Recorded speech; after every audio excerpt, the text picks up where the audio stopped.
د افغانستان نوین یوټیوب چینل ډیرو قدرمنو لیدونکو سلامونه مې ومنئ. خدای دې وکړي چې تاسو ټول برک او روغ اوسئ. د لغمان ولایت یو بلې ښایسته سیمې ته راغلي یو چې ډیره سرسبزه سیمه ده، اکثریت پکې ترکاریګانې دي. دا سیمه نانکځایي نومیږي چې ډیره ښکلې سیمه ده.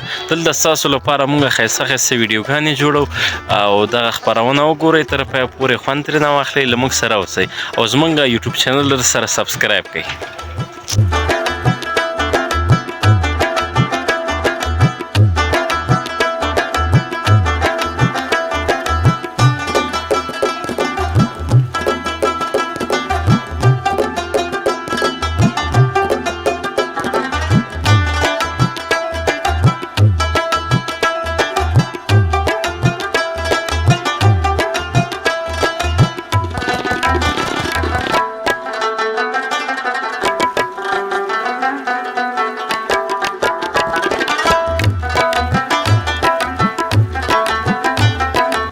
نوم دې څه ده؟ مصطفی. د پلار نوم دې څه ده؟ عبدالقدیر. څوم صنف کې؟ دوهم الف. دوهم الف کې. دلته چې راغلی؟ دلته ترکاري کومه کور ته. ښه ترکاري لپاره ترکاري خپله ده دلته؟ پلار دې ځای کې ترکاري کرلې ده؟ ښه څه شی ترکاري هم کرلې؟ زردکې مې کرلې باسي. زردکې باسئ. ښه ډېر ښه. زه لاړ شم ترکاري دې خوش کوه.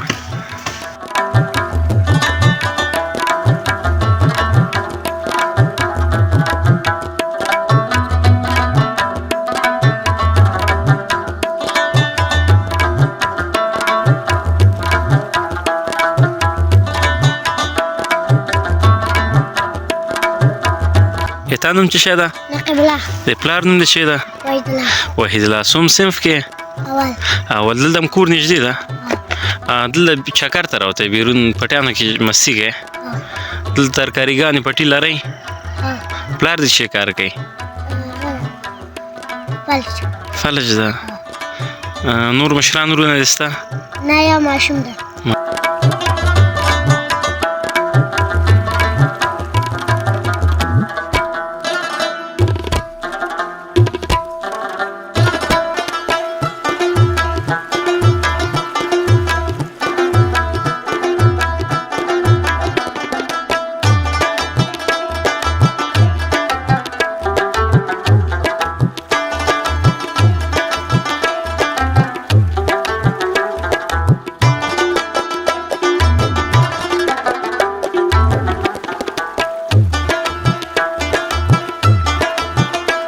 نوم دې څه ده؟ ابوذر. ابوذر. د پلار نوم دې څه ده؟ عبدالقدیر اسحاق. عبدالقدیر اسحاق. دلته څه شی کوې؟ ترکاري باسم. ترکاري بس. څه شی هم کرلی دي؟ شلغم. شلغم کور ته وړې؟ ما ته یې راکړه چې وخورمه. څوم ټولګي کې؟ دریم. څوم نمره یې؟ اول. اول. آفرین. ته پلار سره دهقاني هم کوئ او درس هم وایې؟ آفرین. درس هم وایې او پلار سره دهقاني هم کوه. صحیح ده. څه نو لاړ شه ترکاري دې وشکوه.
د افغانستان نوین یوټیوب چینل ډیرو قدرمنو لیدونکو بیا هم تاسو ټولو ته ښه راغلاست وایم.